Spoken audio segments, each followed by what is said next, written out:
Welcome back. First tip of the day, don't forget to have batteries on hand for your microphone if you're going to make YouTube videos.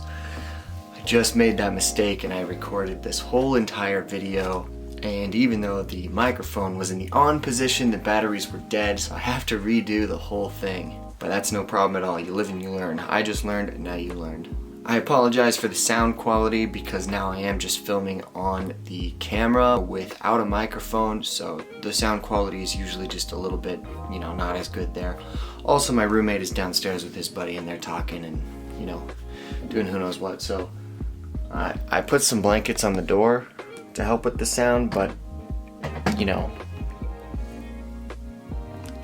it's probably not that great. Hopefully you have watched my first video called How I Made My First Music Video. If you haven't, I suggest going and taking a look at that. I did learn quite a few things from that video that I made about almost 2 years ago, maybe a year and a half. And I applied some of those things that I learned into my second music video, which is what I'm talking about today. If you are a beginner filmmaker, music video guy, I've got a couple tips, a couple tricks for you today that might help. A couple big ones. One of them was planned and it worked out very well. One of them was not planned, but the trick is how to fix some really botched footage. So after the first music video I made for Life Liaison, I was contacted by a dude named Michael. I don't remember his last name. I could probably look it up. He had seen the video that I made and wanted me to make one for him. Now his music is a completely different style. He's not a rapper. He has a different vibe. It's slower and it's more chill, I guess you could say. I don't really know what genre it falls under, but I had to do things differently than I would have done in the first video.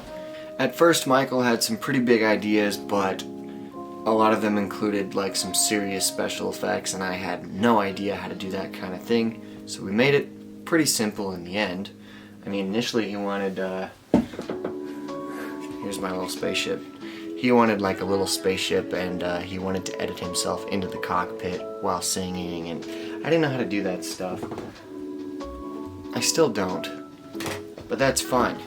Now when you're making a music video, the thing I've learned is that you generally want to have about 3 or 4 maybe. You don't want to get too crazy. I usually stick with 3 scenes or locations. Usually if you want to add like a storyline to a video, that counts as 1, and then you have a couple of other locations or scenes that you're filming so that you have 3 options of things to go back and forth from. If you watch any music video, you'll see that. So when talking about locations, he wanted green grass, he wanted to be in a lake, and he wanted to drive his motorcycle. I did a little bit of location scouting throughout the week. I decided that since it was the middle of summer and everything was dead, the only way to find some green grass was at the Columbus Park. It wasn't too great, but with a little bit of editing, you can make anything look a lot better. It is a little bit of a smaller park, so I ended up angling down at him most of the time so that we could just see the grass instead of seeing all the houses and playground and other things on the outside of the park, the tennis court and the pool. As far as the lake scene, we didn't have a lake quite close by. There's Cooney Reservoir, but it's kind of gross and a little bit of a drive, so we ended up just going with the Yellowstone River at Itchkapee Park, right outside of town. There's kind of a pool area next to the bridge that we filmed in. It was super cold. I don't know how we ended up doing that without making any faces or shivering, and we only did 1 take before he decided to come out, but I think it worked pretty well. And our third location, I decided it would be best to just have him ride his motorcycle on the old Highway 10 in between Columbus and East Hill, as we call it. Just a little stretch of road, and you get a little bit of scenery. And there was really nowhere else to do it because there's just not a lot of traffic on that highway. And that's what we needed. We were going to be going pretty slow. So let's start watching this thing. We'll get into a little bit, and then I'll explain some of the cool stuff I did to make it look the way it does. Alright?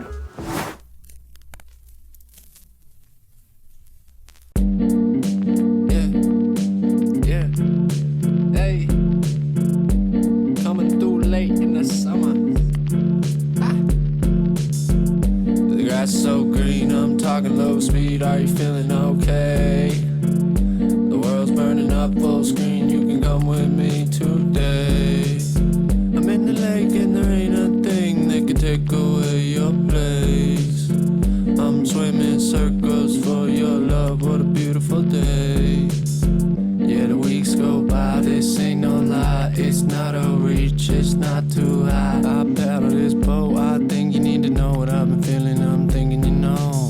You need to say it with your chest, can't be holding your breath. I know the sun's beating down, I know we almost drowned in that last storm with the fast boat. Thinking we could outrun what was building inside you. I'm trying to find you, I'm just trying to make it to the land. We could park it in the sand and figure it out. I just keep holding on to your hand, hoping we could ride again. Till then, I'm just feeling it out. Whoa, whoa, whoa. I flow. Yeah, I flow, flow, flow. Alright, it's looking good, don't you think? At least for my second music video, I thought it was great. I'm gonna go ahead and explain all of the stuff I did during this video, and then we'll watch the second half so you can kinda, you know, watch it while knowing the behind the scenes type of stuff. The thing I don't like most about this video is the scene that takes place in the river. I didn't really know what I was doing as far as filming at night, so I had a couple of these lights that I have shining on me now at the river. You know, I still don't really know what I would have done differently except have more light. There was really no depth at all, so it might have been nice to have some more light to shine on the river around him instead of just him in the dark with a bright white shirt on and like zero saturation. It looks a little bland. So I did fix it up a little bit. There's an effect in Final Cut Pro, if that's what you're using. It's called bokeh random. If that's how you pronounce that, I'm not sure. But I thought it kind of helped out a little bit, especially since he's going for this kind of being high, you know, dreamy feel. So I wanted to make that feel a little bit more dreamy.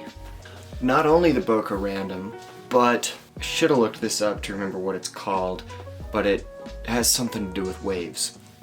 In the effects in Final Cut Pros, there's a wave one, and it makes the whole picture wave back and forth like that. So I used that to help out as well. Now, some of the first lines in the video are, the grass is so green, I'm talking low speed, are you feeling okay? So he's obviously talking about weed, the grass, you know, and I wanted to fit with that low speed feel. Now, you have seen this plenty of times before in other music videos, but you probably just haven't really thought about how it's done. I'm talking about making the artist slow motion while the song is at the right speed. And this is exactly how you do that. It's very simple. All you do is you take the song beforehand, speed it up at 125%, and then you film them at 30 frames per second, singing that faster speed. It could be harder for the artist depending on how fast their song is, but if it's not too crazy, they shouldn't have a problem. You film it at 30 FPS, and then you slow it back down to 24 frames per second in post, and they're singing at the right speed, but they are in slow motion. It's a really cool effect you can do on really any music video, unless you're doing like Rap God. Then, when filming the grassy scene at the park, I was using a Ronin S2. That was my dad's, I borrowed from him. I don't have access to that now because I don't live in the same state anymore, but if you have that sort of thing, a nice gimbal to use that just makes everything so much more smooth and nice. I didn't have a steady cam at the time either, or I didn't have a good steady cam at the time. I talk a little bit about the glide cam I bought in the first video, which I said cost me $700, and that was a complete lie. It was actually about $300. For some reason, making that video, I was thinking of the glide cam Devin Graham's signature model, and that one is $700, which is the one I wanted. But the $300 one works quite well too. Back to the Ronin. It made it really nice to film the scene in the park. However, I ran into a bit of an issue, and this is where my other trick comes, my big tip for you comes in. I ran into a big issue with the Ronin S2 when filming the motorcycle scene on the highway. I didn't think about it beforehand that the wind might affect the camera at all. You know, the Ronin keeps everything very stable, but when you're driving on the highway, the wind makes it shaky, and there's really nothing you can do about that unless maybe you have a stronger gimbal, or I don't really know. Maybe I should have just gone slower. But anyway, I was really stressing out after we had filmed the whole thing because I didn't have any usable footage from the bike scene except when he's first getting on and he's putting the key in the ignition and flipping up the kickstand. Obviously those were fine, but everything on the highway was completely botched. I'm talking super shaky. Now if you go into Final Cut Pro, you click on the footage you want to fix, and then you go over to the right in the options for that clip, you scroll down and you click stabilization. That can sometimes fix it for you, but your footage really has to be pretty darn stable already in order for that to fix it. If you have something that's shaky, or it's a long video where it moves around and is not just like on a tripod, then it's gonna make your video seem super warpy. It's gonna crop in and it's gonna be really warped. Here's what I did to fix it. There is no way to fix it, but you can make it look better depending on if it's appropriate for the video. Now, since we're talking about, you know, weed and being high and stuff in this music video anyway, I figure a little bit of a trippy look won't look that bad. Instead of just leaving it at the warped look, which was terrible, I added the projector effect on top of that, which kind of makes it look a little bit scratchy, and it shakes your footage back and forth anyway to give it a little bit more of that old feel, that old projector film look. Adding that effect and the coloring onto the initial footage with the kickstand and the key and him getting onto the bike, I was able to make it all look the same and also make it look like that's what I intended. I never even told him about that big mistake I made, and he never noticed. He thought it was all intended, and he loved it. So it ended up perfect. When making music videos, or videos really of any kind, editing is so key. You kind of have to just know how to fix problems. That's where my creativity comes in most, is editing.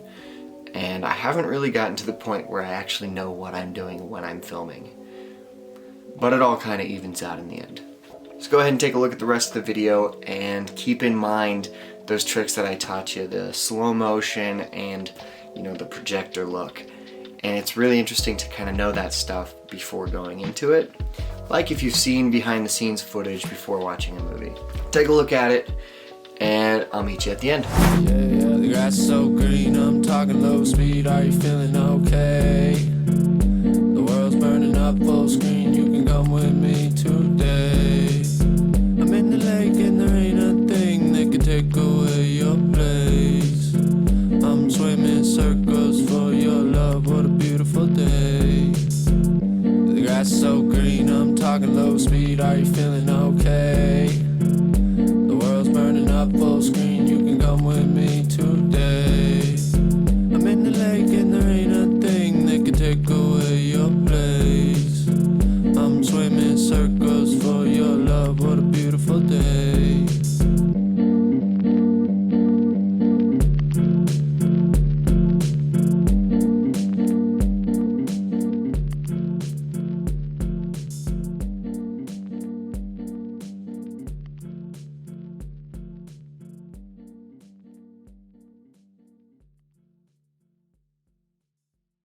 Well, I hope you liked the video. I think this is definitely one of the better videos that I have made.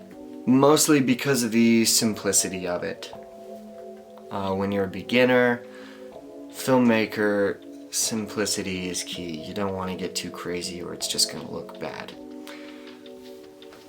The other thing about being a beginner and not having experience or equipment, that I think is really important. It helps you, well, not helps you, it forces you to be creative, and it forces you to figure stuff out real quick. I didn't have a lot of time to make this video. He wanted it very quickly, and I worked a lot anyway. I didn't really have time to work on this video to begin with.